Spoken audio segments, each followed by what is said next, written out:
Boa noite, meus amigos. Estamos recebendo o nosso amigo Fernando e a nossa amiga Beth, que o Fernando, na parte dele, veio falar sobre o budismo, a Beth do espiritismo, semelhanças e diferenças. É isso. E eu, queria anunciar 3 palestras aqui na casa, né? A primeira é da minha irmã, que vai ser dia 23/6. Ela vai falar do desenvolvimento da inteligência emocional e espiritual, dia 23/6, 20 horas. Dia 4/7, a minha mãe ela vai fazer o tema livre.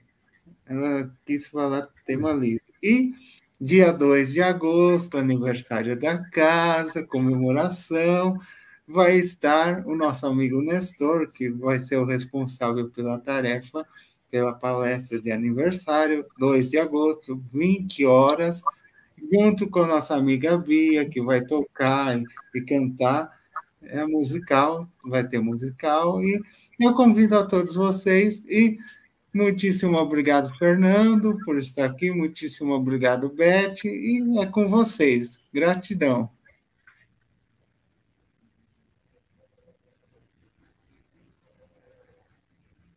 Para aprender como se faz o comprimento budista, você pega rosário, 2 primeiros dedos, gachô, arigato gozaimashita. E boa noite, pessoal. Estamos muito felizes de estar aqui. Agradecemos imensamente ao Rodrigo pelo convite e vamos elevando o pensamento ao alto, pedindo a espiritualidade amiga, aos mentores do SEAC, ao Antônio e também aos nossos mentores que nos amparem, nos inspirem nesses próximos instantes. Que assim seja. Graças a Deus. Fernando, é com você. Então, o tema que eu quero trazer, em primeiro lugar, vou fazer um breve levantamento. Um levantamento geral. Vou evitar alguns termos muito técnicos, porque não é o objetivo por enquanto. A não ser que a casa prefira que abra uma sequência e faça um período de lives sobre o assunto, para aprofundar, porque é muito extenso. O budismo, muitos imaginam o que de budismo? Monge, meditação, uma situação espiritual, dores. Tudo isso é uma imagem ocidental. Porém, o budismo é muito mais do que essa imagem ocidental. Muito mais do que propagandeada, até por certa produção contemporânea da própria Ásia. Mas para entendermos o que é esse tal de budismo, nós precisamos entender o seguinte. Siddhartha Gautama é o nome de Buda. Siddhartha Gautama nasceu em um reino perto de Calcutta, que é o nordeste da Índia, próximo ao rio Ganges. Ele vivia num palácio, sem entrar muitos dados, muitas informações, mas vivia num palácio rodeado de muita abundância de comida, bem-estar, objetos pessoais, muitas festas, jogos. E ele estava sendo preparado para ser um grande rei daquele reino. Passou boa parte da juventude enclausurado num palácio. Muitos vão pensar um palácio similar ao Palácio do Ipiranga, ao Palácio da Alvorada, em Brasília. Mas não, os palácios da Índia são cidades inteiras dentro de muros. Então, ele praticamente não conhecia mais nada do que à cidade onde ele vivia, que é o palácio. Porém, ele escutou uma música vindo de fora. Ficou curioso, quis sair. Então o rei preparou a saída. Fez um festival, chamou os mais jovens, fortes, saudáveis. Saiu, sempre sendo observado pela corte real. Porém, alguns curiosos, populares, que não eram da casta nobre, já que a Índia é uma sociedade de castas até hoje, que vieram das castas mais populares, viram o príncipe. E ele ficou curioso, foi atrás. E nisso ele saiu do ambiente preparado e conheceu o quê? Conheceu a pobreza, conheceu o sofrimento, e indagou o que era aquilo, porque ninguém falava sobre isso no palácio. Só falava de grandes glórias, grandes prazeres.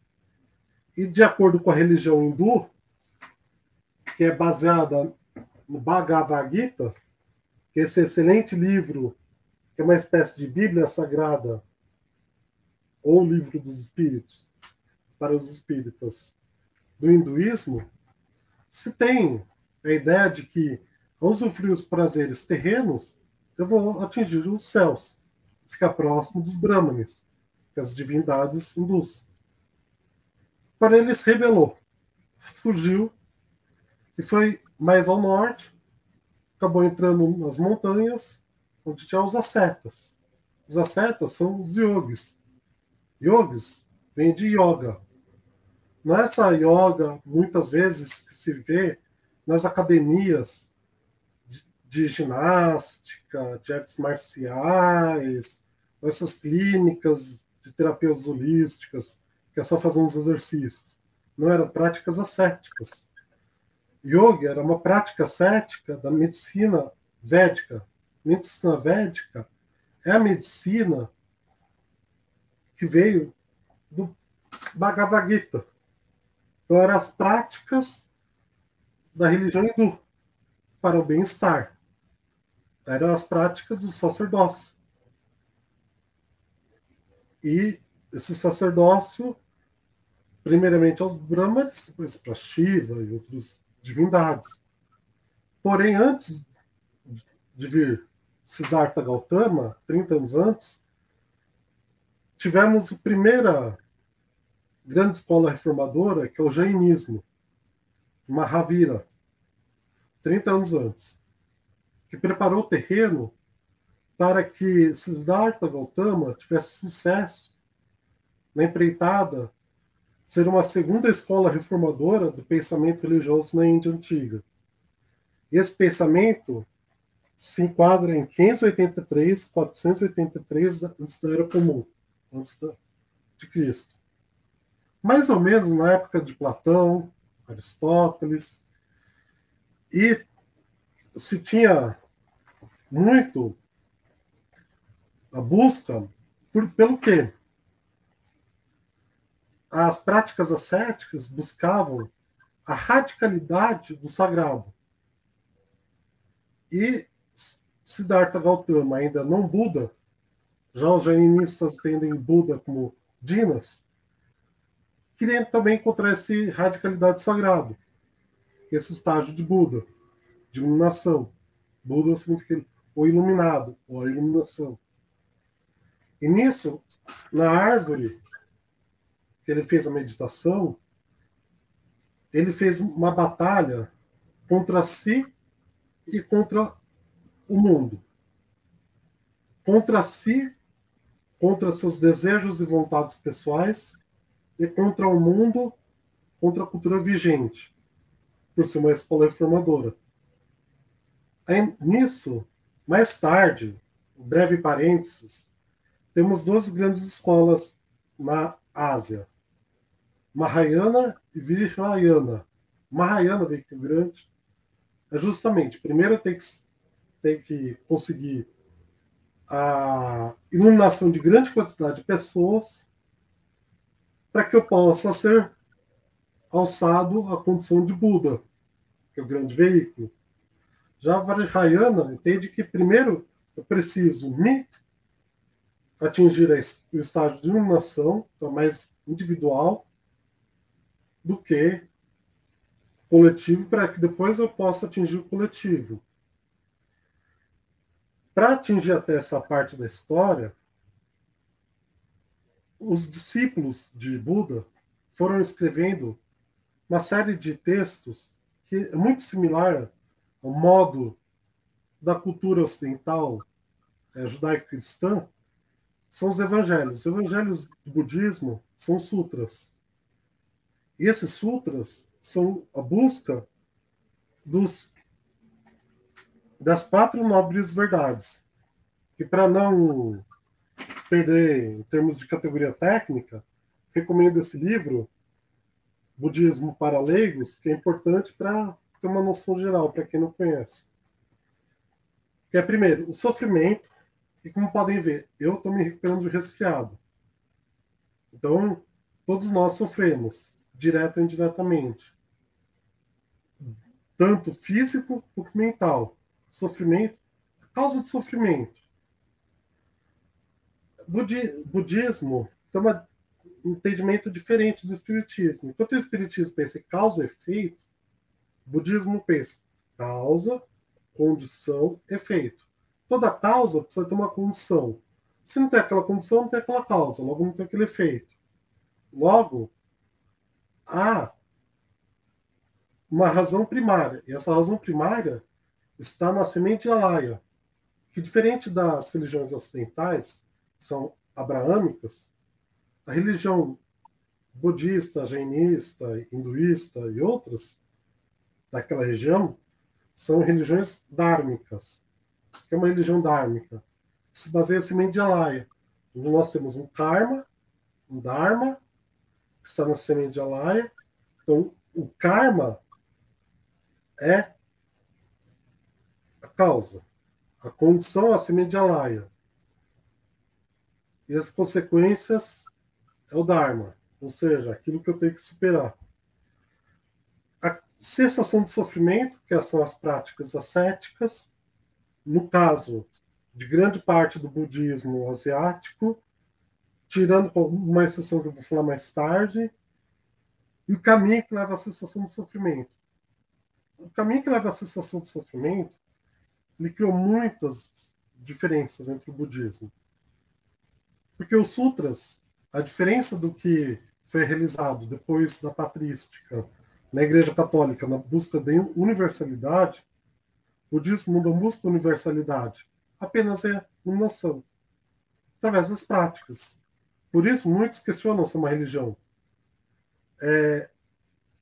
Por quê? Porque na Vajrayana, Buda só lutou contra Mara, que é a deusa dos prazeres, e não lutou contra Brahma. Logo, Buda está abaixo de Brahma, ou seja, Buda é abaixo de Deus, para o Vajrayana. Já para o Mahayana, Buda, Buda, além de lutar contra Mara, lutou contra Brahma, logo está acima dos deuses. Então, para a teologia budística, para uma parte da teologia budística, Buda está acima de Deus. Porque se eu chego à iluminação e não tenho mais a Dharma e o Karma, não tem mais essa semente de Alaya, ela foi transmutada em iluminação, então não preciso mais seguir preceitos, porque eu sou o próprio preceito. Então isso já atingiu o estágio acima de Deus, porque eu não preciso mais de deuses para me orientar, porque já me orienta a mim mesmo. Por isso uma religião, uma filosofia muito revolucionária e libertadora nesse sentido, em relação a todas aquelas práticas, entendimentos de castas do hinduísmo. E esse caminho, pelo budismo não se preocupar com essa unidade dos conceitos, desenvolveu vários budismos, e alguns que entram em choque entre si. Para vocês terem uma noção desse desenvolvimento do budismo, vocês conseguem ver? Esse é o mapa do desenvolvimento do budismo em toda a Ásia. ele parte da Índia, grosso modo, vai para a China, recebe contribuições do taoísmo, confucionismo, mas também agrega valor à cultura chinesa. Uma parte passa pela Coreia, absorvendo a religião tradicional coreana, depois vai para o Japão, outra via Busan, outra parte sai direto da China, vai para o Japão. E isso desenvolveu toda uma série de filosofias que buscam a ruptura do ciclo de reencarnação. Não vem entrar, grosso modo, o budismo moderno contemporâneo, que tem budismo que é tão panteísta que nem reencarnação tem como um dos seus princípios. Mas a reencarnação, como se entende no budismo, é diferente da reencarnação como se entende no espiritismo. Enquanto a reencarnação no espiritismo é linear para o reino mineral, vegetal, animal, hominal e divino, de modo geral, para o budismo, o hominal e o animal é um só. O homem não tem uma distinção. Nesse sentido ético, apesar de ter sentido conceitual. É a roda da samsara, que está nessa roda. Nessa roda, ela inicia os animais, e depois seres infernais, espíritos famintos, humanos, deuses e antideuses.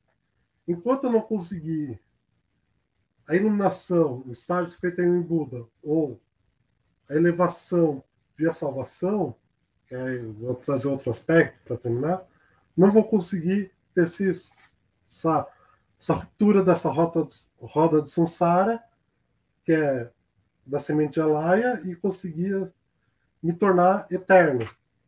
Que é muito explorado na filosofia ocidental a Gaia-ciência, a ideia do eterno retorno. É verdade que o budismo acredita que depois que morreu, sim, alguns budismos, o budismo não tem entendimento linear. Você pode ser, como todos os animais são animais, incluindo o humano, você pode nascer humano, depois cachorro, depois gato, depois jacaré, um extraterrestre, depois tanto faz. E quem vai dizer isso é seu Dharma e Karma na semente Alaya. Qual é o seu estágio seguinte, sua experiência necessária para essa rota de samsara? E quem explora isso na filosofia ocidental é a ciência, que é a busca pela felicidade, que é justamente, para que tudo isso? Para que toda essa filosofia? É a busca da felicidade. Essa busca da felicidade é algo que é chamado no japonês Heisei Gojo, propósito do porquê vivemos. Por que você vive? É para comer, para crescer, se desenvolver. Não é só isso. Isso são felicidades momentâneas. Quem explora muito isso nas felicidades momentâneas é o budismo de Nichiren Daishonin, que é desse livrinho aqui, que tem o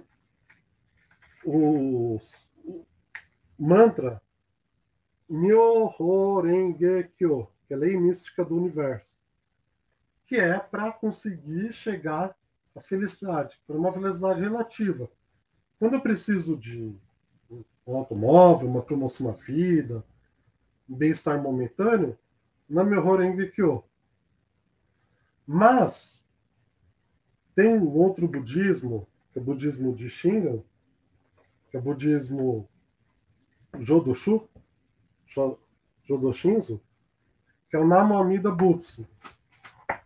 Namo Amida Butsu, vou ler aqui,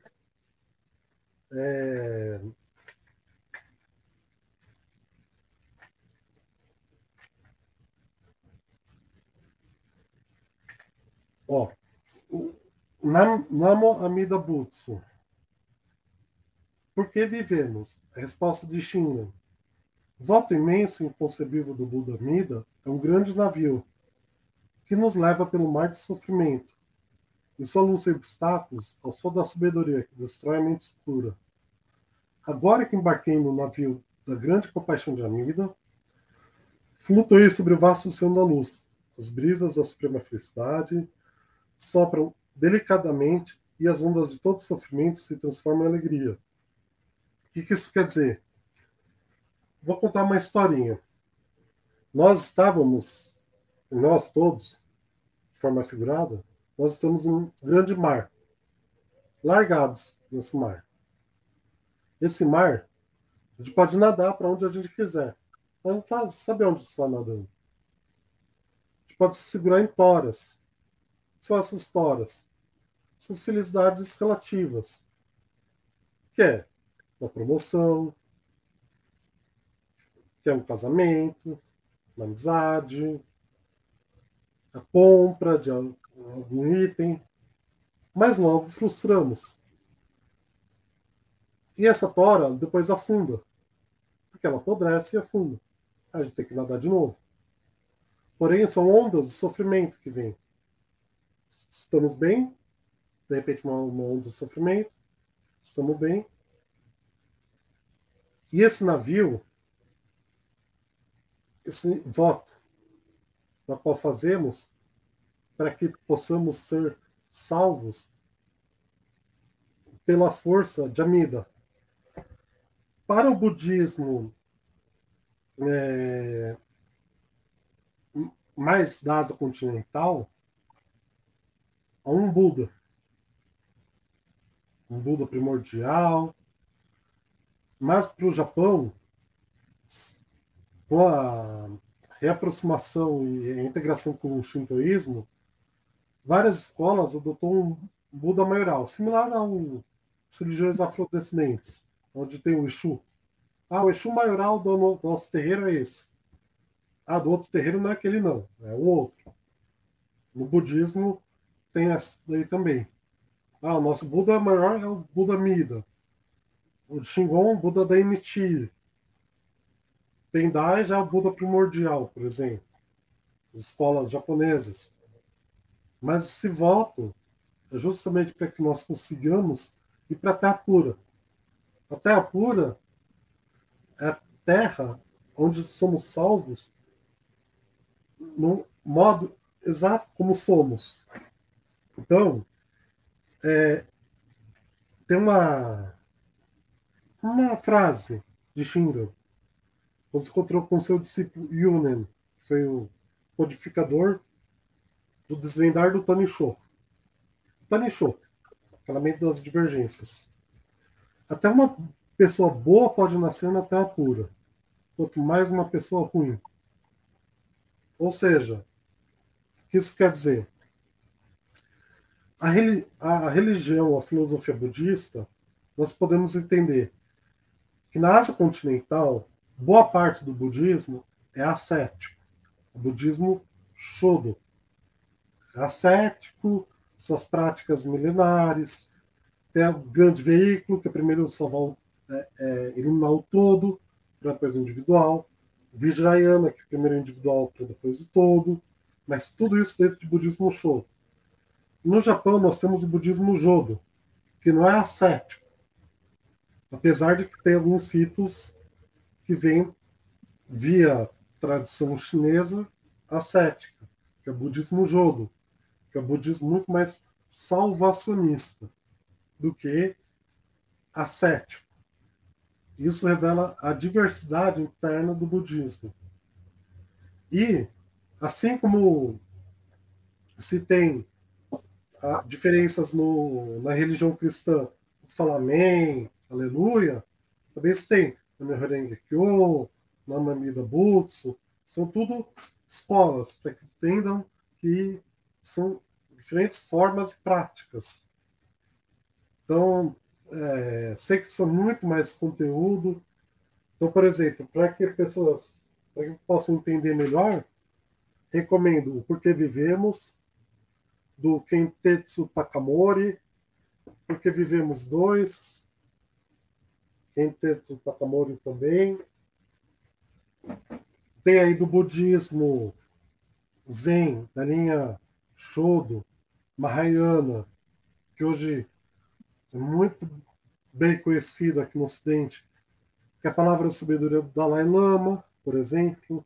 São diversos meios, diversas formas, mas todos eles, a filosofia é o seguinte: para compilar isso e poder passar para a querida Beth, o budismo é uma filosofia prática, antes que teórica, que busca resolver o sofrimento para atingir ou iluminação ou a salvação, para romper essa roda de samsara, do Dharma e Karma acumulada na semente de Alaya, que é como se fosse o perispírito, digamos assim, do budismo, a grosso modo. É lá que está os karmas na visão perispiritual. E conseguir atingir a Terra pura, ou Nirvana, para a Mahayana, além dos budismos mais contemporâneos ou apropriações budismos para outras religiões contemporâneas. Então, a grosso modo, é isso. Agradeço. E cachorro. Obrigada, Fernando, por tanto conhecimento. Bom, Espiritismo, me baseei nesse livro escrito pelo próprio Allan Kardec, o que é Espiritismo, né? É ao mesmo tempo uma ciência de observação e uma doutrina filosófica, como ciência prática, né?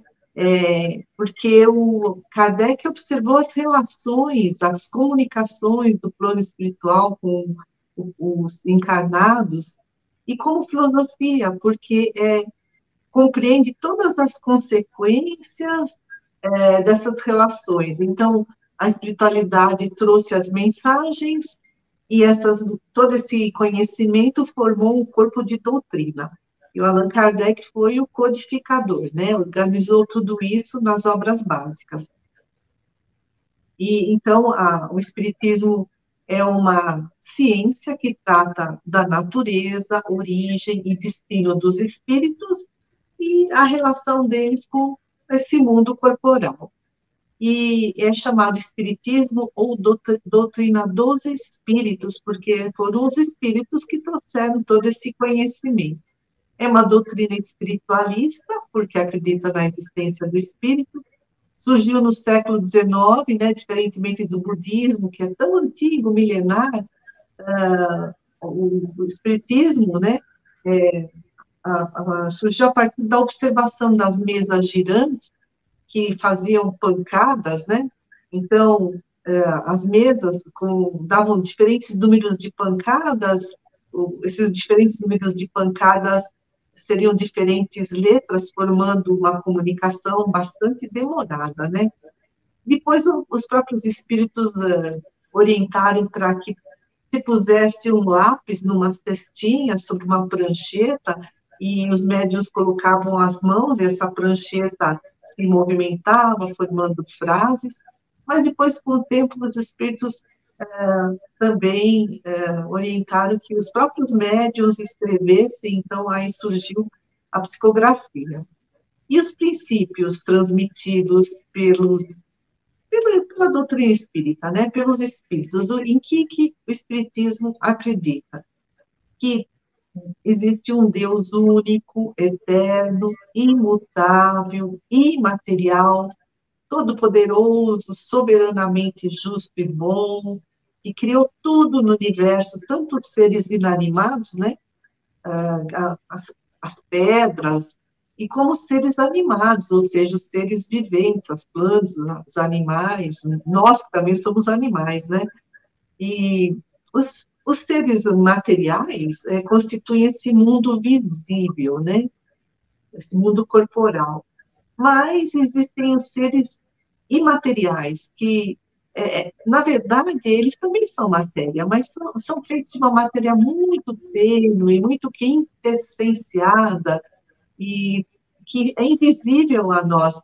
Por isso, eles falam, né, o mundo invisível, no mundo espírita, é um mundo onde vivem, trabalham os espíritos. E esse mundo espiritual é que é um mundo primitivo, eterno, ele pré-existe e sobrevive a tudo. O mundo material poderia nem existir, mas o mundo espiritual, né, existe desde sempre. O mundo corporal é secundário, né? E não altera a essência desse mundo espiritual. Os homens, nós, né, homens e mulheres, somos os seres inteligentes, os seres racionais, como o Fernando falou, né?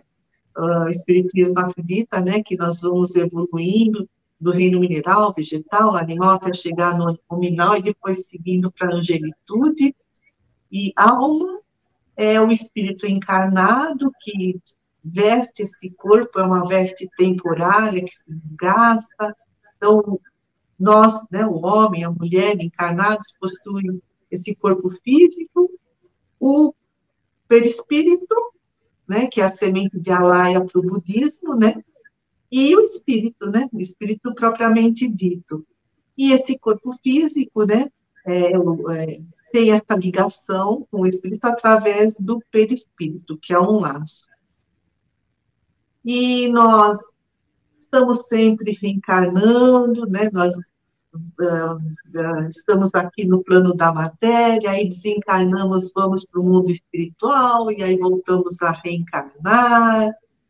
Quando nós morremos, esse corpo se decompõe, mas o espírito não, o perispírito não. O perispírito segue o espírito, né? E o espírito não perde a individualidade. Então, quando eu morrer, eu vou continuar sendo Beth lá no plano espiritual, né? Todos nós continuaremos sendo nós mesmos. Fomos criados simples e ignorantes, vamos estagiando nesses vários reinos da natureza, evoluindo sempre até chegar numa perfeição relativa. Por isso que em todo o universo existem espíritos mais ou menos evoluídos, espíritos que foram criados antes, espíritos que foram criados depois, mas o espiritismo não acredita na metempsicose como, né, alguns budistas acreditam, né, porque o espiritismo crê que o espírito não retrograda, avança sempre. Outro princípio da doutrina espírita é que há muitas moradas na casa do Pai, assim, o budismo também, né, acredita nisso, né, porque pode reencarnar como ET, né, como você falou, e os espíritos se comunicam conosco pela sintonia, os semelhantes se atraem através do pensamento. Todos nós um dia atingiremos a perfeição relativa, porque existe a lei do progresso. Jesus disse: nenhuma das ovelhas se perderá. O objetivo de toda criatura é evoluir, né? Então, chegamos a esse estágio nominal, nossa tarefa é adquirir os valores morais, intelectuais, rumo à angelitude. E o Espiritismo retoma o Evangelho de Jesus em sua máxima pureza, por isso que é chamado de a terceira revelação, ou o Consolador prometido por Jesus. Então, é assim, só um en passant, né? De como surgiu o Espiritismo. Fernando contou como surgiu o budismo, e em que o Espiritismo acredita, assim como o budismo, né? As várias escolas de budismo. Então, é aí só uma pinceladinha para a gente ficar curioso e ir atrás de mais conhecimentos, né? Tem tantos livros aí à disposição. Então, vamos fazer uma vibração, pedindo a Deus, a Jesus, que haja muita paz no nosso planeta, que o amor se espalhe entre todos os homens, que haja proteção entre os animais, entre aqueles que sofrem, entre aqueles que estão encarnados ou desencarnados. Vamos vibrar por todos que aqui estamos, ou que estaremos nos próximos encontros desta live. Vamos vibrar pelos nossos mentores, pelo SEAC e pelos nossos familiares. E agradecendo a Jesus, a Deus, por essa oportunidade de aprendizado, por essa maravilhosa casa né, abençoada que é o SEAC, que espalha tanta luz pelas ondas da internet e vai pelo mundo todo, para outros países também. Então, nós estamos muito gratos a Deus e a Jesus pela oportunidade dessa tarefa, pedindo para que todos nós possamos seguir nossa caminhada rumo à felicidade, cada um buscando seu próprio caminho, mas sempre na prática do bem. Que assim seja. Muito obrigada. Arigatou gozaimashita. Arigatou gozaimashita. E arigatou gozaimashita. Obrigada.